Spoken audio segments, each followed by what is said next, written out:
Alors bonjour à tous, on va faire une vidéo aujourd'hui sur le premier niveau de micro-corruption, donc New Orleans. On va rentrer directement dans le vif du sujet, on va pas s'embêter. Alors c'est quoi le principe? Je vous rappelle, le principe c'est de déverrouiller la porte. Comment déverrouiller la porte? En trouvant le mot de passe. Du coup on est les vilains méchants qui veulent trouver le mot de passe et qui veulent rentrer dedans. C'est très ludique, hein, ça, pour éviter de s'entraîner sur des vrais cas, hein. Moi je suis toujours partisan de s'entraîner sur des choses qui ont été faites pour que sur des vrais gens. Après, c'est une différence de mentalité, il n'y a pas de gentil, il n'y a pas de méchant, on le sait tous. Bref, bien sûr, c'est pensé pour, hein, ce que je veux vous dire. Hein, je m'amuse pas à faire ça sur des vraies portes qui existent. Et en plus, vous voyez, c'est une jolie interface, c'est bien expliqué. Bref, la micro-ingénierie, c'est la rétro, pardon, pas micro. La rétro-ingénierie, c'est quoi? C'est quand on part dans l'autre sens, c'est-à-dire on se dit, ah bah, comment on déverrouille la porte? Ah bah, on vérifie le mot de passe. Comment on a ce mot de passe? Bah, il y a get password. Mais comment on le récupère ce mot de passe avec create password? Bref, vous voyez ce que je veux dire. C'est un peu comme ça la manière de réfléchir. Je l'ai fait il n'y a pas longtemps le niveau, donc je me souviens à peu près de la réponse. Donc sur le principe, ce qui va se passer pour vous, ce que vous allez essayer de comprendre, vous allez dire c'est quoi ce bazar et tout. Moi j'ai une manière de fonctionner globalement, c'est de mettre un breakpoint, c'est-à-dire un point d'arrêt, aux différents appels de fonctions. Je vous rappelle que ce qu'il y a entre crochets, c'est des fonctions. Donc là justement, on va appeler la fonction. Donc là, si je dis pas de bêtises, c'est l'adresse où on va aller. 04000, c'est ça. Donc ici, c'est l'adresse où on va aller. Et ici, c'est l'appel de la fonction. Regardez, call, appel de la fonction. Ok. L'adresse où on va se déplacer et, bah, l'appel de la fonction. On va directement aller dans le vif du sujet. Du coup, on va faire C pour aller jusqu'au breakpoint. Reset, hop, C, hop, qui est justement en breakpoint. On va faire S pour dire step. Step, je vous rappelle, ça veut dire un pas. Un pas, donc on va aller un pas, donc une instruction, pardon. Une instruction et ça va nous faire plusieurs cycles. À la dernière vidéo, j'ai dit que ça nous fait un cycle. Non, c'est faux, ça nous fait une instruction. Et en fonction d'instruction, c'est un nombre de cycles différents. Bref, on est dans la fonction create password. On voit différentes opérations. On va les décomposer vite fait, puisque c'est important de comprendre ça quand même. Là, ce qu'on va regarder, nous, c'est ici. Ok. En quelque sorte, ici, ça veut dire la même chose qu'ici. D'accord. Donc là, ça va être l'adresse de notre mémoire. Donc on va situer dans les 4470. Regardez, ils sont gentils, ils nous montrent où on en est. Là, on lit 3F à 4470E. D'ailleurs, regardez, E, F. Vous voyez ce que je veux dire? Là, c'est 1, 2, 3, 4, 5, 6, 7, 8, 9, A, B, C, D, E. Ok, j'ai oublié de compter 0 au début. Mais c'est 0, 1, 2, 3, 4, 5, 6, 7, 8, 9, 10. A, B, C, D, E, F. Vous voyez? Hop, je vais vous faire un petit paint pour vous expliquer. En gros, on a notre mémoire. Ce sont des octets ici. N'oubliez pas, ce sont des octets là. F, F, F, F, F, F, F, F. Ici, on va avoir le microcontrôleur. Alors, excusez-moi, vous avez dû voir, j'ai pas fait une école d'art, moi. Hop, C. On va dire C pour microcontrôleur. Un microcontrôleur, c'est quoi? Je le rappelle, c'est un contrôleur, mais qui peut fonctionner indépendamment du système. Tandis qu'un microcontrôleur, c'est ça. Tandis qu'un contrôleur, il a besoin d'autres composants. Par exemple, il aura besoin d'une carte mère pour faire un appel à notre composant de l'ordinateur. Le microcontrôleur, il est indépendant. Il est fort et indépendant. Et la mémoire, qui est juste ici, donc ça va être des octets, on va stocker différentes données. Ok. Donc là, on part du principe qu'à 4477E, va y avoir 3F, donc E, on va dire c'est ici.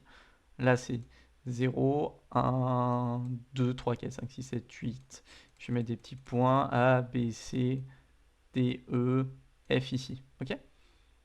Et là, par exemple, c'est 4000. Là, c'est avec 5, 6, 7, 8, 9, 10, A, B, C, D, E, F. Vous voyez ce que je veux dire? On peut se déplacer comme ça. C'est vraiment très bien fait. Là, c'est juste que c'est compacté, mais on va avoir 4000, 4001, 4002, 4003, 4005, 4000 F, 5. Vous voyez? Je pense que vous avez compris à peu près. Les registres. Ici, on voit qu'on appelle le registre R15. Alors, c'est pas qu'on appelle le registre R15, c'est que on déplace la valeur 2400, donc en hexadécimal, je vous rappelle. dans le registre R15. Les registres R15, ils se trouvent où? Dans le microcontrôleur, au sommet d'ailleurs. Au sommet, puisque je vous rappelle, les registres, c'est des données qui vont être stockées.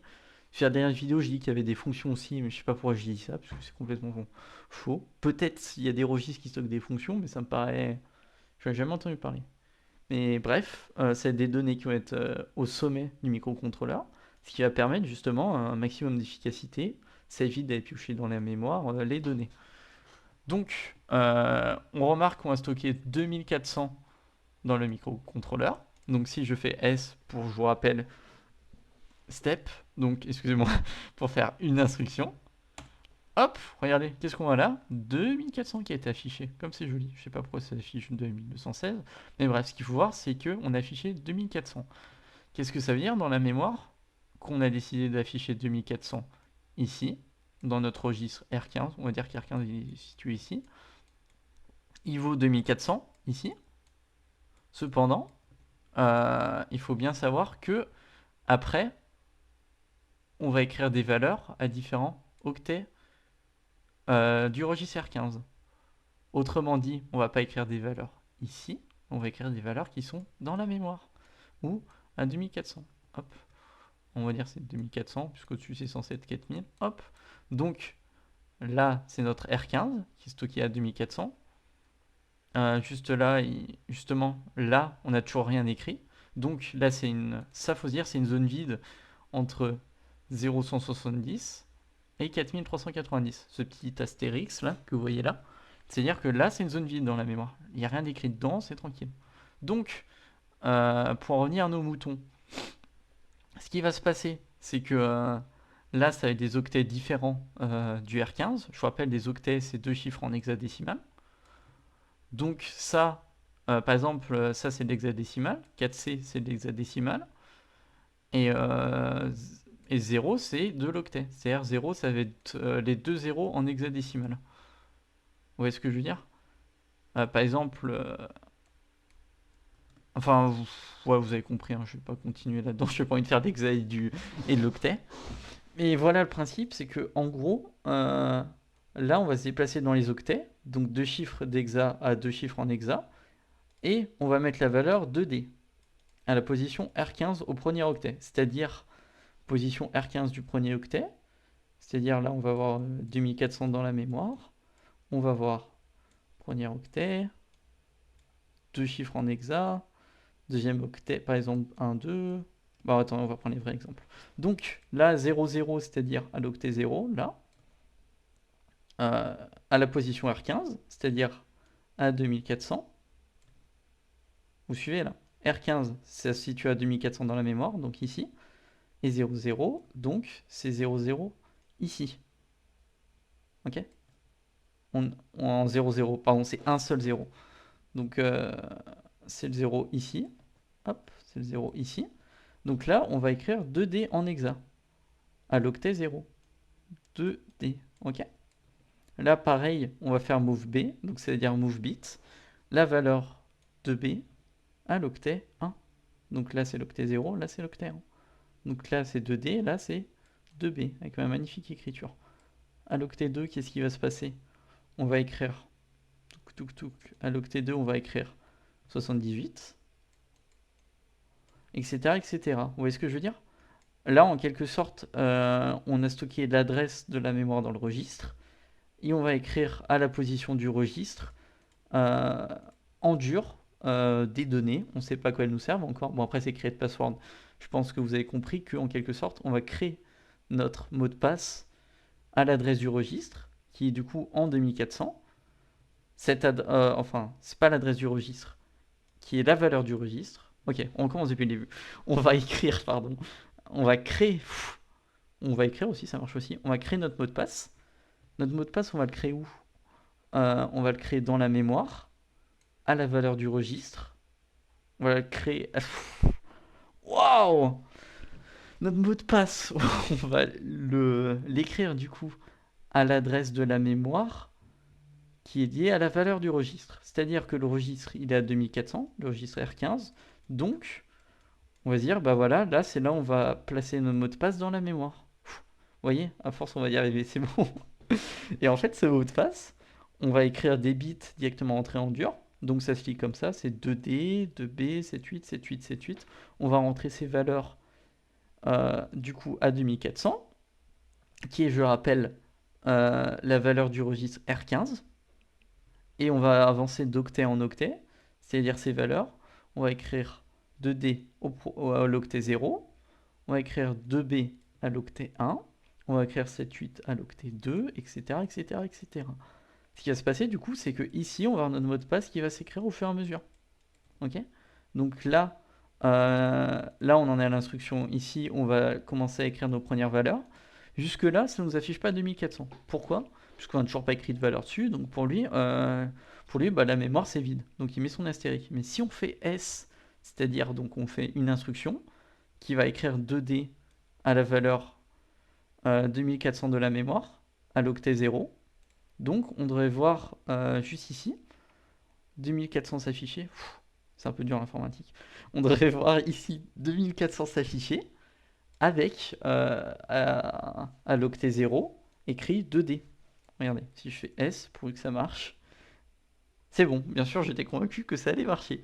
Regardez, juste ici, il y a 2400 qui s'est rajouté. Et on a la valeur 2D. Et si on continue, on va regarder qu'à l'octet 1, donc 2 chiffres en hexa. C'est-à-dire ça a 2 chiffres ici. Ici, c'est l'octet 1 et 2 chiffres en hexadécimal. Parce qu'un octet, c'est 2 chiffres en hexa. Je le répète, mais c'est important de comprendre pour les prochains niveaux. Donc, ici, on va voir s'écrire 2B. Ça me saoule un peu que ça remonte à chaque fois. 2B, 7, 8, 7, 8, 6, 7, 5, 7, 6, 9, etc., etc., etc. Hop. Là, vous voyez, il y a tous les chiffres qui étaient ici, ils sont ajoutés ici. 2B, 2B, 7, 8, 7, 8, 6, 7, 5, 7, 6, 9, 7, 5, 7, 6, 9. Et là, c'est important de comprendre ça aussi. On va écrire 0, 0 en hexadécimal. Bon,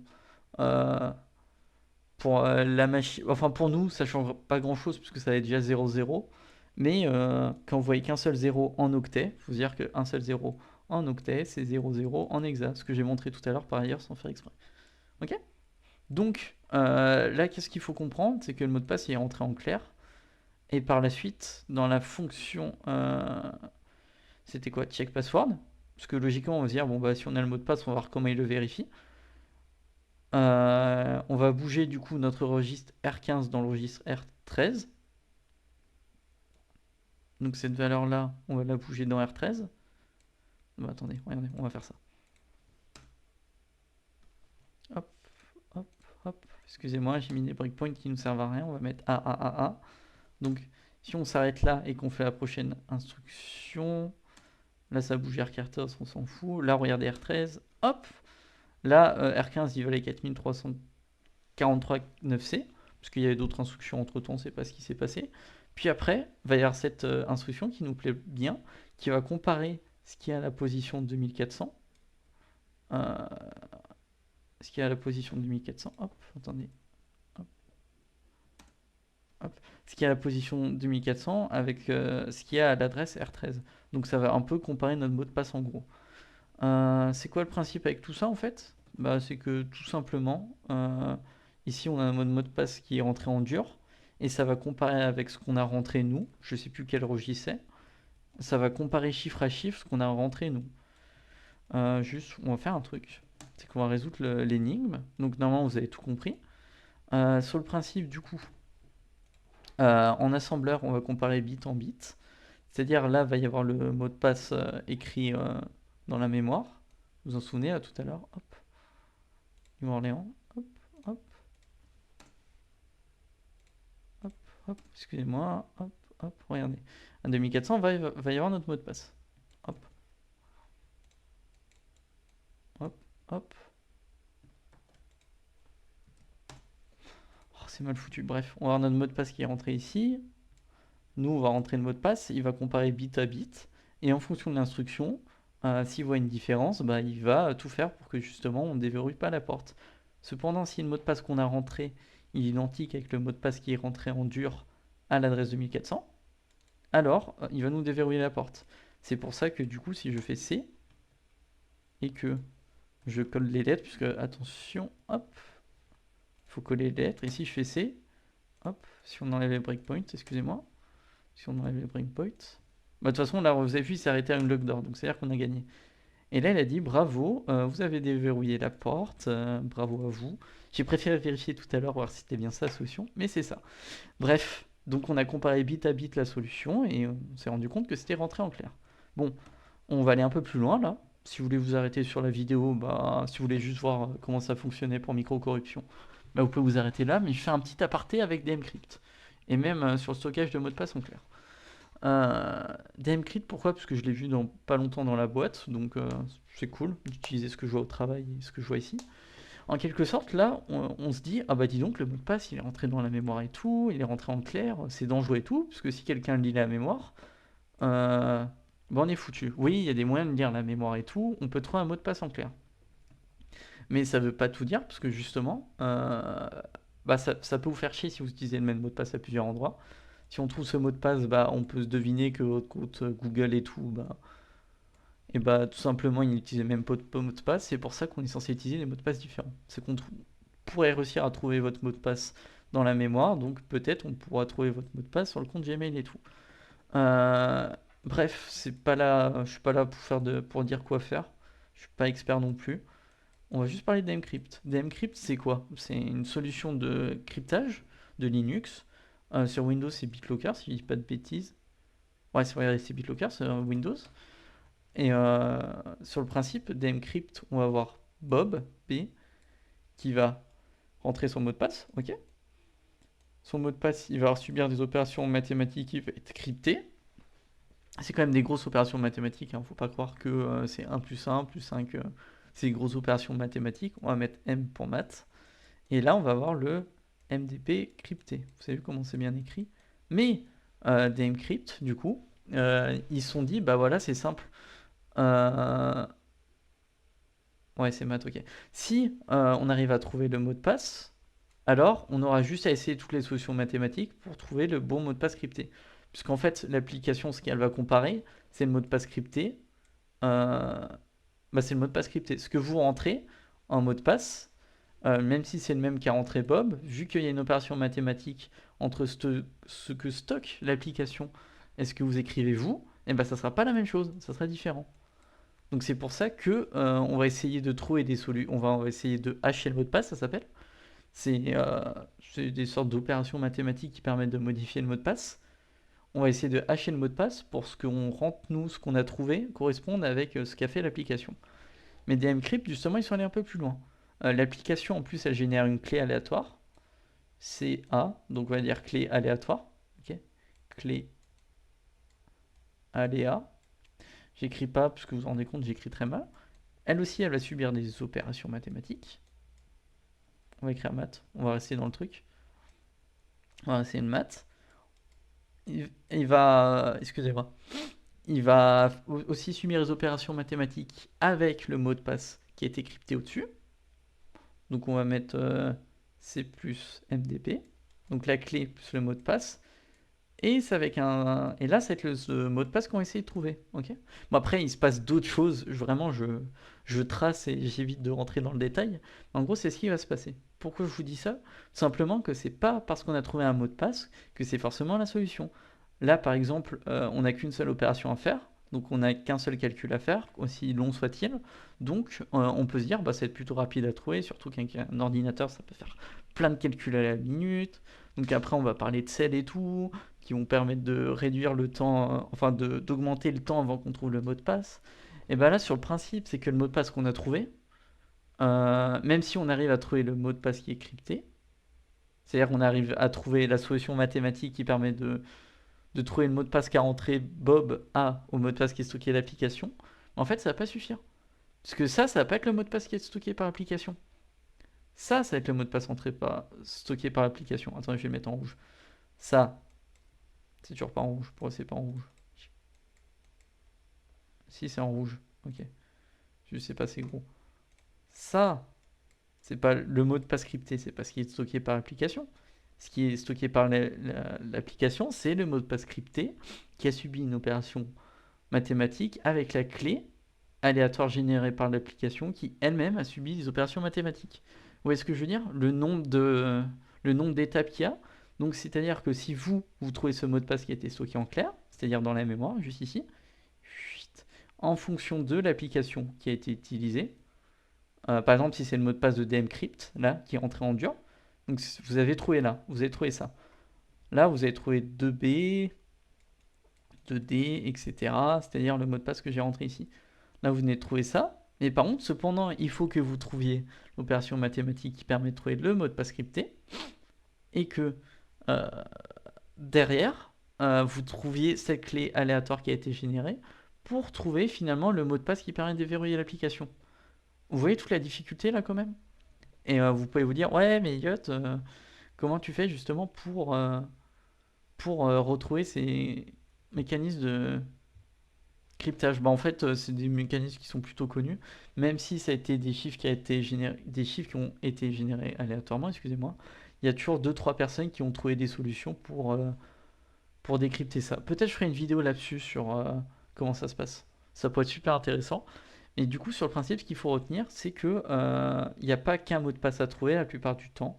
En fonction des solutions qui ont été mises, il y a peut-être une solution de hachage. Mais après, par exemple, sur Instagram, quand vous rentrez votre mot de passe, bah voilà, ça fait tout seul. Bah là, vous, juste tout simplement, vous faites Bob, MDP, c'est bon, vous avez trouvé, vous pouvez aller sur Instagram. Mais là, c'est différent. Ça dépend de la solution que c'est. Ok? Après, sur Instagram, logiquement, ça ne sera pas stocké dans la mémoire. Ça sera en ligne. Mais bref, vous avez compris ce que je veux dire? Parce que, pour résumer, Bob, il rentre son mot de passe. Du coup, 2B, 2C, nanana, juste ici. Il y a une opération mathématique qui va être cryptée. Mais dmcrypt, là on parle pour l'application dmcrypt, je le rappelle, elle va générer une clé aléatoire, elle va lui faire subir des opérations mathématiques. Euh, on va prendre la clé cryptée, on va prendre le mot de passe crypté et la clé cryptée. On va faire des opérations mathématiques et là, ça sera le mot de passe qui permettra de déverrouiller notre application. C'est tout ce que je voulais dire. Je sais que c'est un aparté qui est parti un peu loin, mais... Ah oui, mini aparté aussi. Donc vous allez vous dire, mais Elliot, c'est un peu bête si on stocke directement le mot de passe comme ça et tout. Suffit qu'on récupère la mémoire et on peut lire le mot de passe en clair. Alors je ne vais pas venir sur comment on peut récupérer la mémoire, puisque par exemple il y a la call boot attack.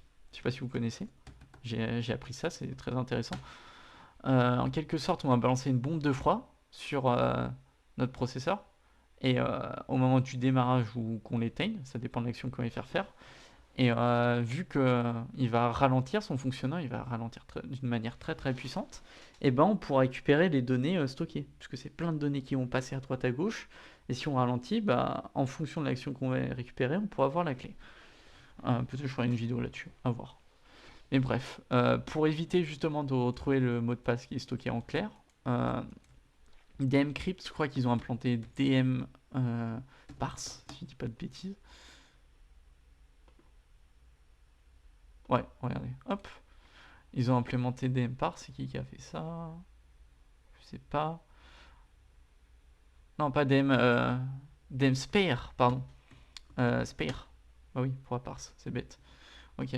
Je crois qu'elle s'appelle comme ça la fonction où en fait on va séparer les octets au lieu de les stocker bêtement à la suite, et ben on va les séparer à droite à gauche dans la mémoire pour que ça puisse être plus dur à retrouver.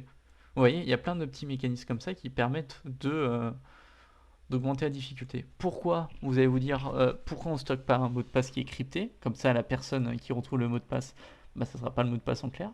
Puisque directement, après, il va discuter avec le microcontrôleur. Donc il faut que le microcontrôleur puisse comprendre ce qu'on lui dit. Si on lui envoie un langage déjà crypté, mais lui il va rien comprendre, parce que je vous rappelle qu'on communique directement avec la machine. Et les machines, elles, quand elles ont été pensées, elles n'ont pas été pensées pour discuter avec du langage crypté et tout. Il y a des opérations qui sont faites entre temps pour discuter avec.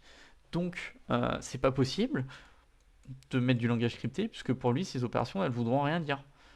C'est-à-dire que je vous rappelle que ce qui est écrit ici, si on le crypte, ça ne voudra pas dire la même chose. Et vu qu'il va discuter directement avec le microcontrôleur, mais il va rien comprendre. C'est comme si, tout simplement, si je venais discuter avec vous, je vais discuter avec un dialecte qui vous est inconnu, et vous ne pourrez rien comprendre. Donc, entre-temps, il faudra par exemple utiliser Reverso. Il faudra utiliser Reverso euh, pour traduire ce que je dis en une langue qui est compréhensible par vous. Donc vous êtes le microcontrôleur. Euh, Moi, je suis le décryptage. Je suis une opération de décryptage, pour des décryptages. Et Reverso, ça va être l'application. Non, merde. Ok. Moi, je suis la personne qui va venir vous envoyer les informations. Reverso, c'est l'application de décryptage. Et toutes ces données-là, Reverso, il va vous les envoyer. Et vous allez comprendre ce que ça veut dire. Vous voyez ce que je veux dire? Faut bien comprendre que ce qui est dans le microcontrôleur, c'est directement décrypté. Voilà. Et que si on met des informations cryptées, le microcontrôleur, il va rien y comprendre. C'est pareil pour vous. Il faut comprendre que ce microcontrôleur, c'est le dernier rempart, donc il faut qu'on lui envoie des données déjà bien faites, bien modulées et tout. Après, vous allez vous dire, mais comment il arrive à savoir si justement les opérations, enfin les données, elles sont séparées? Après, c'est une histoire de buffer, on va faire des appels mémoire. Vous voyez, là on appelle à la suite. C'est où? Là, non. Là, on écrit le mot de passe à la suite, mais peut-être qu'on pourrait écrire ça dans le registre R10 qu'on définirait à l'espace 3600. Vous voyez? On pourrait séparer ça comme ça. Bon, ça, je n'avais pas trop la difficulté dans ce cas-là, puisqu'on aurait juste à lire ça là, qu'importe où ça soit stocké. Mais imaginez qu'on puisse pas lire là, et qu'on doive se balader uniquement dans un dump de la mémoire, donc une copie de la mémoire, et bien c'est-à-dire qu'on va devoir se balader partout là-dedans, et trouver ce qui pourrait ressembler à une clé. Et là, vous voyez, ça serait beaucoup plus dur. Parce qu'on pourrait dire, ah, c'est ça la clé. Non, c'est ça. Donc c'est pour ça que stocker la clé à la suite, c'est une mauvaise pratique. Et il y a des solutions qui ont été implémentées pour ça. Bon, je suis pas un expert là-dedans. Soyons francs, soyons honnêtes. Je me suis juste renseigné, j'ai pris un peu de mon temps libre. Donc, n'hésitez pas justement si vous avez des remarques ou il y a des choses qui vous ont dérangé que j'ai dit, il faut le dire. Parce que pour moi, l'informatique, il faut partager ça, faut pas garder ça pour soi. C'est pour ça par ailleurs que je fais des vidéos, c'est pas pour gagner de l'argent, c'est juste pour partager ce que je fais. Et je me dis que ça pourrait aider. Enfin voilà, c'est tout pour ce soir. J'espère que la vidéo vous a plu. N'hésitez pas justement à dire si quelque chose vous a paru incompréhensible ou quelque chose pour vous est faux. C'est très important d'en parler. Et puis voilà, je vais vous souhaiter une bonne soirée. J'espère que ça vous a aidé à comprendre certains mécanismes. Bonne soirée, des bisous.